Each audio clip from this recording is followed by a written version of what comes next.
Welcome to my channel exam तैयारी।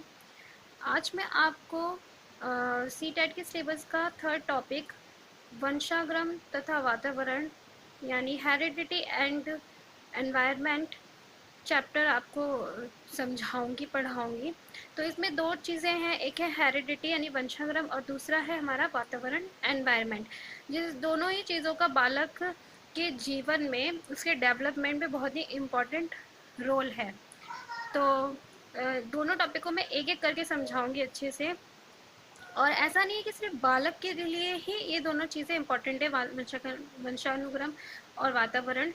इस चीज़ को समझना टीचर के लिए भी, एक शिक्षक के लिए भी उतना ही ज़रूरी है, ताकि वो उस के अकॉर्डिंग ही अपनी पूरी व्यवस्था, शिक्षा की व्यवस्था बना सके, अपनी स्किल्स को देख सके कि मुझे कौन सा क्वेश्चन यूज़ करना चाहिए बच्चे को देखकर, यानी कि वो बच्चा कैसा है पढ़ने में, वो कैसे वातावरण में रहता है, तो उसके अकॉर्डिंग अपनी टीचिंग स्किल्स को यूज़ कर सके। तो इसलिए टीचर के लिए भी हेरिडिटी और वंशानुक्रम तथा वातावरण दोनों बहुत ज़रूरी है समझना। तो अभी मैं इस वीडियो में आपको बालक के लिए इम्पोर्टेंस बताऊंगी, और इसके सेकंड पार्ट में मैं टीचर के लिए क्यों ज़रूरी है वो मैं सेकंड पार्ट में बताऊंगी।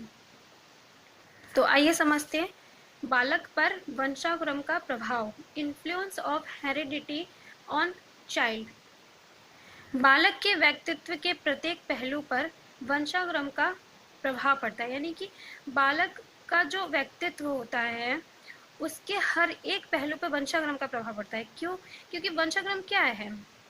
हेरिडिटी यानी माता पिता से उसे जो गुण मिले हैं वो वंशानुक्रम है। तो ऑब्वियस है कि वो उसके व्यक्तित्व पर प्रभाव डालेंगे, यानी उसके माता पिता जैसे होंगे वैसे गुण उसे मिले होंगे और उसी तरह का वह व्यवहार करेगा, वैसा ही उसका चरित्र होगा, वैसे ही उसकी सोच होगी। तो वो जो उसकी पूरी पर्सनैलिटी पे इफेक्ट डालेंगे।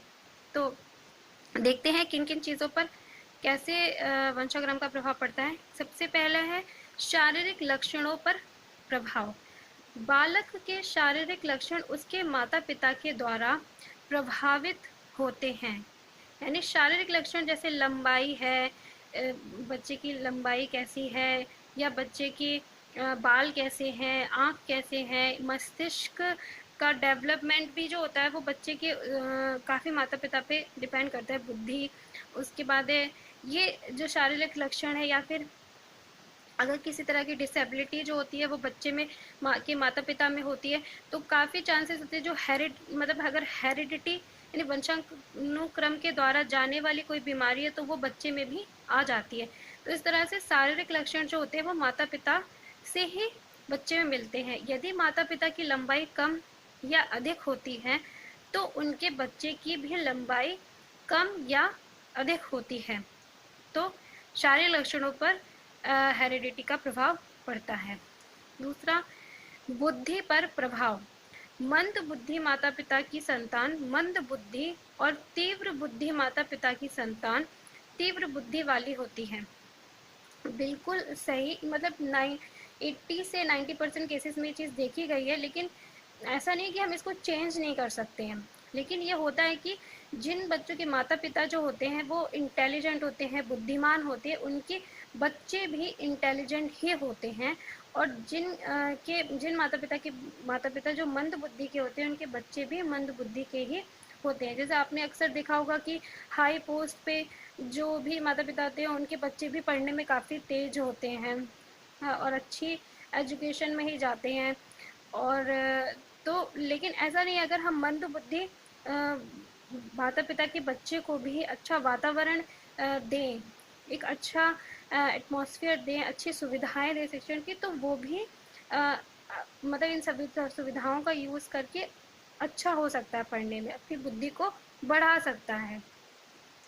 थर्ड है चरित्र पर प्रभाव। चरित्र पर वंशानुक्रम का प्रभाव पड़ता है। ये देखा गया है कि चरित्रहीन माता पिता की संतान चरित्रहीन होती है। चरित्र पर भी, कैरेक्टर पर भी काफ़ी हद तक वंशानुक्रम का प्रभाव पड़ता है। जो माता पिता चरित्रहीन होते हैं उनके बच्चे भी चरित्रहीन ही होते हैं, क्योंकि एक तो उन्हें वैसा एटमॉस्फेयर भी मिलता है, वैसा ही वो देखते हैं, ऊपर से उनके अंदर वंशाग्रम गुण भी होते हैं। लेकिन अगर उन्हें अच्छा वातावरण दे तो इस गुण को हम चरित्रहीन जो दोष है उसके उनके अंदर, उसे हम हटा सकते हैं, कम कर सकते हैं। नेक्स्ट है मूलभूत शक्तियों पर प्रभाव। वंशाक्रम के कारण ही बालकों को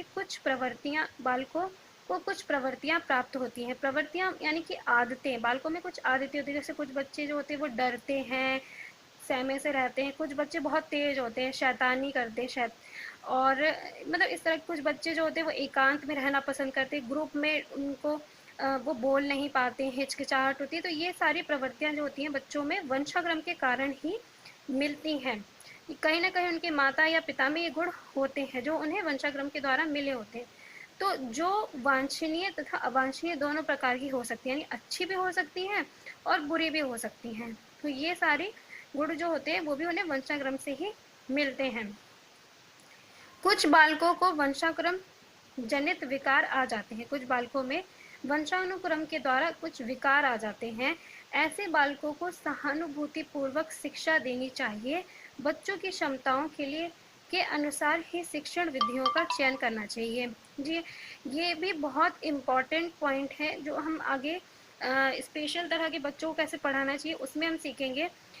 कुछ वंशाक्रम के कारण कुछ बच्चों में बहुत सारी डिसेबिलिटीज आ जाती हैं, विकार आ जाते हैं।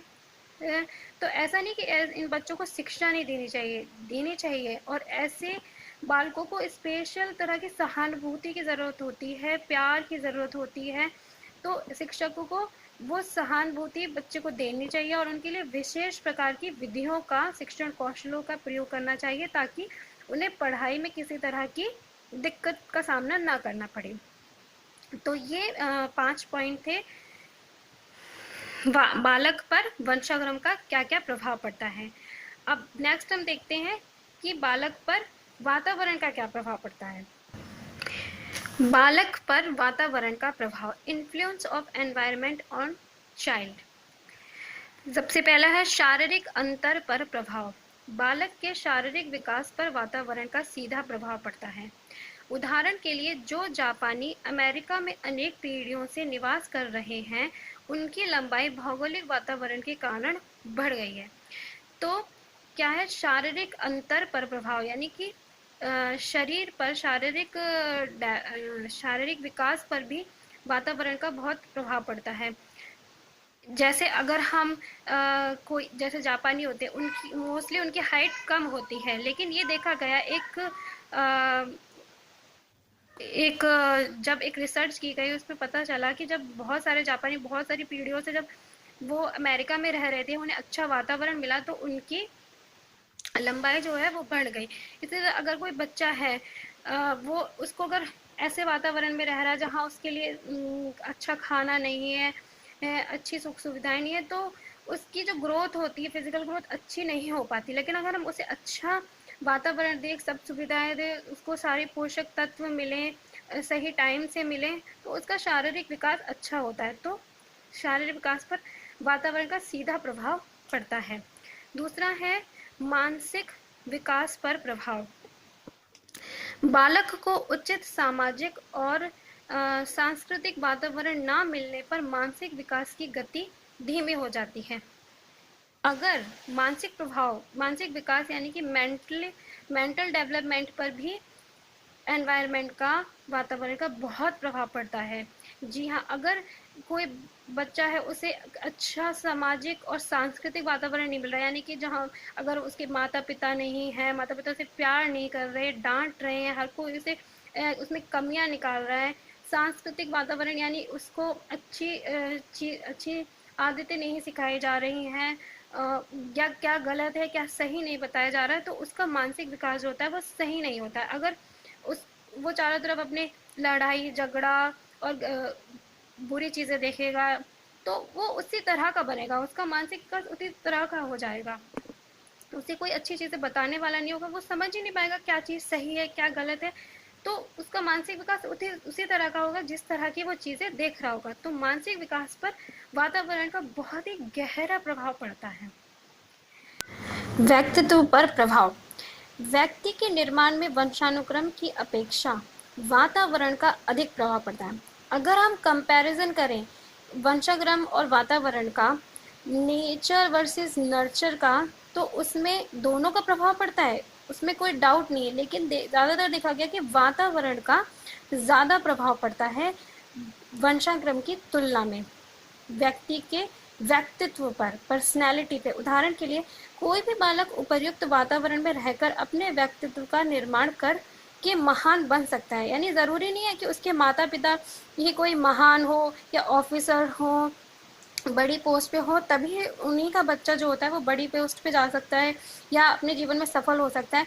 अगर उसे अच्छा वातावरण मिले, सारी सुविधाएं मिले, तो वह एक नॉर्मल से एवरेज बालक जो हो सकता है वो भी इन सुविधाओं का प्रयोग करके अपने जीवन में काफ़ी सफलता को प्राप्त कर सकता है। तो व्यक्तित्व पर वातावरण का वंशानुक्रम की अपेक्षा ज़्यादा प्रभाव पड़ता है।